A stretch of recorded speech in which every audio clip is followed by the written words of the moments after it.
Magstorya muna tayo, balikan natin ang bangayan ni Alex Ila laban sa world number 2 na si Elena Rybakina sa laban na ito. Kinaharap at hinarap talaga ni Alex Ila ang isa sa pinakamabangis na manlalaro ng tennis sa buong daigdig. Isang world number 2 lamang ang kanyang katapat dito sa laban na ito. Round of 16 na ito sa grass court ng Wimbledon. Nagtagpo ang dalawang manlalaro, ibig sabihin papasok na sa round of 16 na. Mabigat at sobrang tensyonado na ang laban na ito at sa panahong ginanap ang laban na ito noong June 18, world number 33 pa lamang si Kabayan Alex, samantalang world number 2 naman itong si Elena Rybakina. Tunay ngang masasabi nating underdog siya kung ranking lang ang pag-uusapan. Malaki talaga ang agwat sa pagitan ng dalawang manlalarong ito, pero kahanga-hanga ang naging resulta rito ni Kabayan Alex laban kay Elena Rybakina. Kahanga-hanga rin ang estratehiyang ipinakita niya dahil talagang pinaghirapan at ginulantang niya ang isang world number 2, ang bantog at mapanganib na manlalarong si Rybakina. Talagang solid ang laban na ito at solid din ang emosyong ipinakita ni Kabayan Alex dito sa laban na ito dahil natalo niya ang isang makapangyarihang manlalaro. At sa panahong ito, mapapansin nating mga foreigner players pa ang mas marami dito nanonood kay Alex. Ilan lamang ang mga Pilipinong sumusuporta kay Kabayan Alex. Kaiba sa ngayon na buong stadium na ay puno na ng mga kababayan natin ngayon. Dito sa video na ito, isa-isahin at susuriin natin ang kahangahangang estratehiyang ginamit ni Kabayan Alex Ila para patalunin ang world number 2 na si Elena Rybakina. Ito ang game analysis at breakdown. Round of 16 na Kabayan Alex Ila laban sa world number 2 na si Elena Rybakina. Simulan na natin ito. Okay. Sa game dito muna tayo magsisimula sa game 1 ng first set. Serve ito ni Rybakina at makikita nating na-receive naman iyon ni Alex. Pero mabilis din itong na-return ni Rybakina. Ito nga ang naging hamon para kay Kabayan Alex dahil talagang magaling mag-serve si Elena Rybakina. Masasabi nating kumpletong manlalaro ito. Kaya't nahirapan ng husto si Alex na i-return ang mga serve ni Rybakina. Talagang na-dominate at na-fast track ni Rybakina ang unang laro. Pati na rin nagkaroon siya ng service ace laban kay Alex. Kaya't agad siyang nauna sa first set. Sunod, serve naman ito ni Alex. Na-receive ito ni Rybakina at muling naging mabilis ang palitan. Hindi rin ito nasagot agad ni Alex, pero sa ikalawang serve niya, naka-adjust na si Alex at naibalik niya ng maayos ang return. Hindi naman nakareact si Rybakina kaya nakakuha ng puntos si Alex sa susunod na serve. Na-return ito ni Rybakina pero mabilis at malakas ang sagot. Hindi na naman ito naabutan ni Rybakina sa serve naman ni Alex. Kitang-kita natin kung gaano kahirap para kay Rybakina na i-return ang serve nito. Palabas ang kanyang tirada. Kaya nakatabla si Kabayan dito. All-1 ang score laban sa world number 2 sa game 3. Serve naman ito ni Rybakina dito. Talaga lalong nahirapan si Kabayan sa serve ni Rybakina. Makikita nating muling nahirapan si Alex na i-return ang serve nito. Kaya't nagkaroon pa siya ng pagkakamali at muli, sa sunod na serve ni Rybakina, isa na namang service ace ang kanyang naitala. Laban kay Alex talagang na-dominate ni Rybakina ang game 3 at eventually ay nakuha niya ito. Kaya naging 2-1 agad ang score, naging 3-1 naman ng ma-dominate din niya ang game 4. Sa muling pag-serve ni Rybakina, ipinakita ni Kabayan ang magandang receive. Tinamaan niya ito ng spin pero mabilis itong naabutan at na-return ni Rybakina ang nakalulungkot pa. Na-cover mismo ni Rybakina ang gitnang bahagi ng court kaya't mabilis niyang na-return at nasira ang sunod na galaw ni Alex hanggang sa nagkaroon na naman ng error si Kabayan Alex sa pagkakataong ito. Muli namang nag-serve si Rybakina, hindi na naman nasagot ni Alex ang serve nito kaya't nakadagdag na naman ng puntos si Rybakina. Makikita natin sa mukha ni Kabayan na parang nanghihina na siya sa mga serve ni Rybakina at muli sa susunod na serve, isa na namang napakagandang serve ang naipakita ni Rybakina. Hindi na naman ito naabutan ni Alex. Kaya't puntos na naman ito para kay Rybakina kaya bigla na lang naging 4-1 agad si Rybakina laban kay Alex dito sa first set. Naging one-sided na ang laban at parang pinapatunayan ni Rybakina kung bakit nga siya world number 2 sa larong ito. Sa game 6, nakapagtabi naman ng ilang puntos si Alex sa kanyang serve. Hindi ito nasagot ni Rybakina kaya't naging 4-2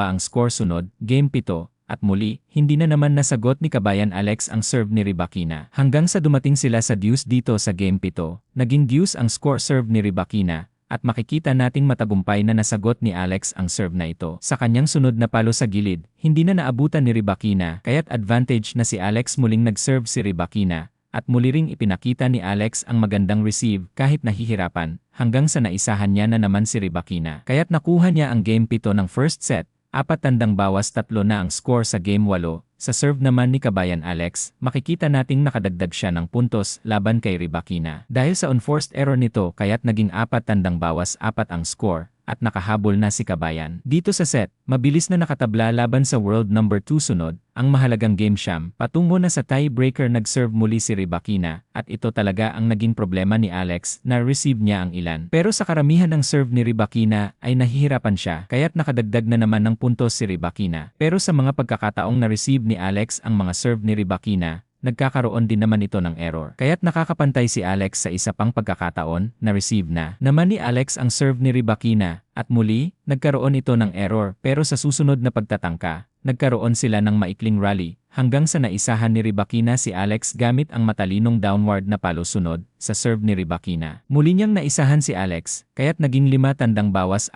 na ang score ng umuna na si Rybakina. 1 puntos na lamang ang kulang para makuha niya ang first set sa game 10.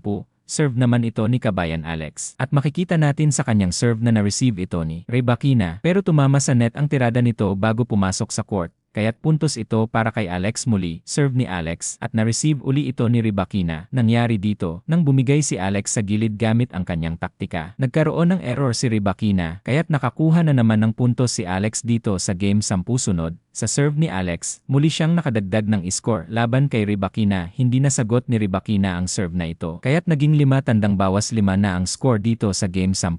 Nagkaroon ng mahalagang tiebreaker sa game 11.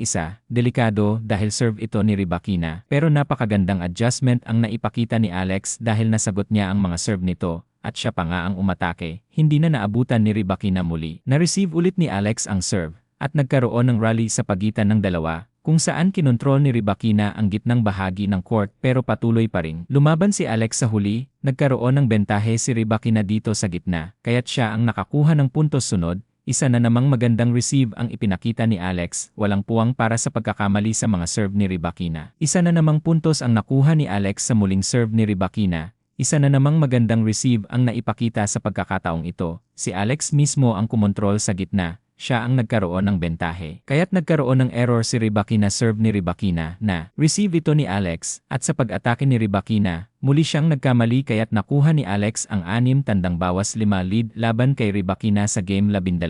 Magandang serve naman ito ni Kabayan sa kanyang serve. Agad niyang binanata ng down the line na palo si Rybakina at makikita nating palabas ang tirada nito muli, serve ni Kabayan. At sa kanyang downward na palo. Isa na namang unforced error ang naitala ni Rybakina, paulit-ulit ang mabibilis na down the line na palo ni Kabayan at nagpapatuloy ang mga pagkakamali ni Rybakina sa harap ng mga tirada ni Alex. Maganda ang placement ng bola na ginagawa ni Alex. Kaya't palabas at nagkakamali si Rybakina sa serve naman ni Alex. Hindi na ito nasagot ni Rybakina muli. Palabas na naman ang tirada ni Rybakina dahil dito, nakuha ni Alex ang first set. Matagumpay siyang nakabawi kanina ay 4-1. Naging 7-5 na ngayon. Nagsasaya rin ang mga manonood sa tagumpay ni Alex dito sa first set. Yun nga ang sinasabi ko kanina, marami pang foreigner ang nanonood dito. Hindi pa napupuno ng mga Pilipinong fans ang stadium na pinaglalaruan ni Alex sa game 1 ng second set. Tulad noong nangyari sa first set, muling na-dominate ni Rybakina ang unang laro at nakuha niya ito. Kaya't naulit ang 0-1